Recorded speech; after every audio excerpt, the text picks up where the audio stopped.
Hello friends, कैसे आप सब। आशा करते हैं आप अच्छे से ही होंगे। तो आज देखिए वॉन्डरिंग जू के बारे में हम बात कर लेते हैं। देखिए मेरे वॉन्डरिंग जू की कैसे हालत हो रही है। वैसे तो कई जगह लगे हुए हैं, आपके भी अगर आपके यहाँ भी वॉन्डरिंग जू का ये प्लांट लगा होगा तो शायद ऐसे ही कुछ हालत होगी। तो काफ़ी पत्तियां इसकी सूख सी गई हैं और लैगी सा हो गया ये प्लांट। तो इस पर ही हमें अब काम करना है। अगर आपके यहाँ ये प्लांट पहले से है तो आप इसमें कुछ काम कर सकते हैं, जिससे ये पहले की तरह हरा भरा और काफ़ी बुशी हो जाएगा। और साथ ही इसकी कटिंग लगाना चाहते हैं तो वो भी बिल्कुल राइट समय है इसकी कटिंग को लगाने का। वैसे तो राउंडिंग जू का प्लांट एक ऐसा प्लांट है, अगर आप इसे 12 के 12 महीने में कभी भी इसकी कटिंग लगाए तो आसानी से ग्रो हो जाती है। इसको ग्रो करना कोई ज़्यादा मुश्किल नहीं है, लेकिन कुछ सावधानियां हमें बरतनी पड़ेंगी। छोटी छोटी ट्रिक है जिसको हम फॉलो करेंगे तो हमारे ये गार्डन में कई सालों साल बना रहेगा। बहुत ही मतलब ईजिली ग्रो होने वाले भी प्लांट है और इजीली सरवाइव भी हो जाता है हर तरह की मिट्टी में। और बस थोड़ी सी हम इसके केयर कर लेंगे तो ये अच्छे से सरवाइव होगा। तो देखिए कितने मेरे जो ये पोट है इसमें लगा हुआ है, ये वेस्ट का ये पड़ा हुआ था। इसकी जो लेंथ है कम से कम 3 इंच से ज़्यादा नहीं होगी। हाँ, चौड़ाई काफ़ी है लेकिन लेंथ इसकी ज़्यादा नहीं है। तो देखिए मैंने अपने इस जो मेरा ये पहले लगे हुए वॉन्डरिंग जू, इसकी सफाई मैंने कर रही है। मैं सफाई कर रही हूँ, पुरानी जितनी पत्तियाँ हैं सूख गई हैं, पीली पड़ गई, उन्हें हटा देना चाहिए हमें। और साथ ही साथ ये देखिए जो टहने भी सूख जाती है उसे कटिंग के द्वारा हमें अलग कर लेना चाहिए, अगर हमें इसे बहुत ज़्यादा बुशी लुक देना है। क्योंकि जितना ये घना होगा उतना ही देखने में अच्छा भी लगेगा। तो हम इसको हैंगिंग के प्लांट की तरह भी लगा सकते हैं और हम इसको गमले में भी लगा सकते हैं। ये मतलब अपने ऊपर है, आप जैसा भी इसके लुक देना चाहे उसी तरह का लुक आप अपने इस प्लांट को दे सकते हैं। वो इसकी लीव्स जो है बहुत ही सुंदर होती है, जैसे देख ही रहे हैं आप। और ये आप कह सकते हैं एक तरह से ये भी सक्लेंट प्रजाति का ही पौधा है, क्योंकि इसकी लीव जो है थोड़ी मोटी होती है, इनमें ऑलरेडी पानी होता है और जो इनकी स्टेम है वो भी ठीक होती है। तो ये ऐसा पौधा है कि ये मिट्टी में भी आसानी से ग्रो हो जाता है और पानी में भी आसानी से ग्रो हो जाता है। और बस इसकी थोड़ी थोड़ी समय समय पर आप केयर कर लोगे तो ये सालों साल आपके टेरेस गार्डन में बना रहेगा और किसी भी तरह की मिट्टी में ये आसानी से हो जाता है। वैसे तो अगर आप इसके लिए पहली बार लगाने जा रहे हैं तो मिट्टी ऐसे तैयार करें जिसमें थोड़ी रेतीली सी मिट्टी हो और थोड़ी आप खाद मिला लें। और साथ ही साथ उसमें थोड़ा सा वर्मी कंपोस्ट है, गोबर की खाद तो नहीं, अब गर्मी है, थोड़ा वर्मी कंपोस्ट मिला लें। गोबर की खाद मिलानी है तो सड़े हुए गोबर की खाद को भिगा कर रखें और फिर उसे थोड़ी मात्रा में मिला सकते हैं। वैसे तो ये इतना अच्छा पौधा है कि आप कैसे भी मिट्टी में लगाओ तो आसानी से चलता रह जाएगा। तो ये देखिए मेरे छोटे से पॉट में बाहर की रोड की तरफ है, तो मैं बाहर की तरफ से आपको नहीं दिखा सकती, अपने बालकनी अपने जो मैं पीछे की तरफ से आपको दिखा रही हूँ।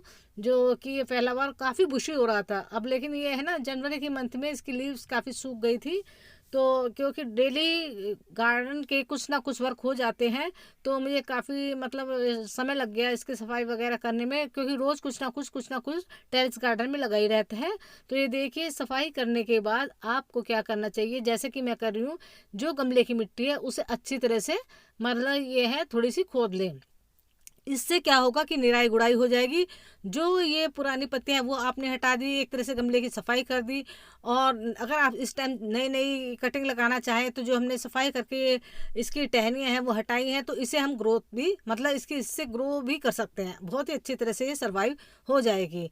और इसमें कम से कम पानी दें। और ये ऐसा पौधा है इसे आप धूप में भी रख सकते हैं और छायादार स्थान में भी रख सकते हैं जहाँ केवल सूरज की रोशनी आती हो। तो दोनों ही स्थानों पर ये बहुत ही अच्छी तरह से सर्वाइव हो जाता है। तो देखिए अब मैं आपको ये जो मैंने छोटी छोटी कटिंग कर ली है, क्योंकि गमले की सफाई करने के दौरान मेरे पास कितनी सारी कटिंग ये हो गई थी, तो मैं इसको आपको लगा कर भी दिखाऊंगी। तो देखिए हैंगिंग की तरह भी आप इसको लगा सकते हैं कि बहुत घनी घनी आप इसको लगाएंगे तो बहुत ही सुंदर दिखाई देगा आपका हैंगिंग पोट जो भी होगा। इस जिसमें लगाओगे तो चारों तरफ से ये फैलकर चलेगी, तो इसको इजीली आप ग्रो कर सकते हैं। तो देखिए ज़्यादा मतलब इसकी कोई देखभाल नहीं करनी पड़ती। हाँ ये है कि पानी आप इसमें कम ही दें, जबकि आपके गमले की मिट्टी का जो पानी है वो सूख जाए। मतलब भुरभुरी सी मिट्टी रखें और जिस ऐसे गमले में लगाए जिसमें कि पानी रुकता ना हो। और देखिए आप इसे छोटे से छोटे पॉट में भी लगा सकते हैं, क्योंकि इसकी जो जड़ें हैं वो ज़्यादा गहराई तक नहीं फैलती हैं। तो ये छोटे पॉट में भी इजीली सर्वाइव हो जाता है। तो ये देखिए मैं आपको अपने हैंगिंग में ये लगा कर दिखाऊंगी, जिसमें ऑलरेडी देखिए मेरे पहले भी थोड़ी सी वॉन्ड्रिंग जू लगी हुई है और साथ ही साथ टर्टल वाइन भी लगी हुई है। तो देखिए इसकी छोटी सी छोटी कटिंग भी आसानी से सर्वाइव हो जाती है। और साथ ही साथ ये ऐसे ही प्लांट है, अगर आप इसको इसकी कटिंग लगाएंगे तो ये ऐसा ही बना रहेगा, ना तो इसकी पत्तियां सूखेंगी और ना ही गलेंगी, बस अगर आप केवल पानी का ध्यान रखेंगे तो।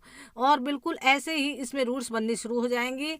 और अगर आप इस टाइम लगा लें, बहुत ही सही समय है फरवरी का मंथ से लगाने का, तो ये इसकी ग्रोथ काफ़ी अच्छे से होगी। वैसे तो आप साल में किसी भी मंथ में इसको लगा सकते हैं, लेकिन इसे अगर आप इस टाइम स्प्रिंग टाइम में इसको लगा लेंगे तो ये काफ़ी बुशी सा भी हो जाएगा और इसकी पत्तियां भी काफ़ी खूबसूरत लगेंगी।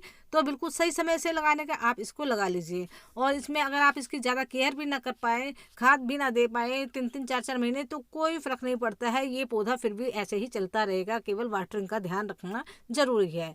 तो देखिए कितना अच्छा पौधा है, इसको आप छाया में लगा लें, धूप में लगा लें, और ज़्यादा खाद भी नहीं देना पड़ता और ज़्यादा पानी भी नहीं देना पड़ता। हफ्ते में 1 बार पानी दें गर्मियों में भी तो चलेगा। हाँ, अगर आपके रूफ टॉप पर है, गमले की मिट्टी बिल्कुल सूख गई है, तब आप इसमें हल्की वाटरिंग कर सकते हैं। और वरना अगर आप देख लें आपकी मिट्टी देखी जैसे कि ऐसी है, नमी है, तो उसमें कम ही पानी दें तो ये बहुत ही अच्छी तरह से सर्वाइव करता रहेगा। ऐसा प्लांट है ये सालों साल आपके यहाँ बना रहेगा। एक बार अगर आप ले आए तो क्योंकि आप मेरे यहाँ देख रहे हैं, अब मैं आपको सारे अभी गमले नहीं दिखा सकती, मैं छोटी सी 1.5 इंची या 2 इंच की ही 2-3 पत्तियों की कटिंग लेकर आई थी कहीं से। तो उसके बाद मैंने ये एक जगह मैंने लगाई, फिर इससे इतना घना हो गया, 1 साल भर में ही मेरे इसने न जाने कितने ही गमलों को कवर कर लिया। तो बहुत ही अच्छा प्लांट है। मैं तो यही चाहूँगी कि आप भी अपने टेरेस गार्डन में इसे ज़रूर जगह दें। तो देखिए अब ये तो आपके ऊपर है, आप इसे हैंगिंग में लगाएं या पोट में लगाएं, जैसे भी लगाएंगे, जैसे भी आप लुक देंगे, ये आपके ऊपर है। तो यही है कि इसको आप आसानी से अभी ग्रो कर लें। तो देखिए जो भी कुछ जानकारी इसके बारे में थी, वॉन्ड्रिंग जू के बारे में मैंने आपको दी। अगर आप मेरी ये जानकारी आप लोगों को अच्छी लगी हो तो प्लीज़ मेरे चैनल को जरूर सब्सक्राइब करें, लाइक कमेंट और शेयर भी करें। और वीडियो को देखने के लिए आपका बहुत बहुत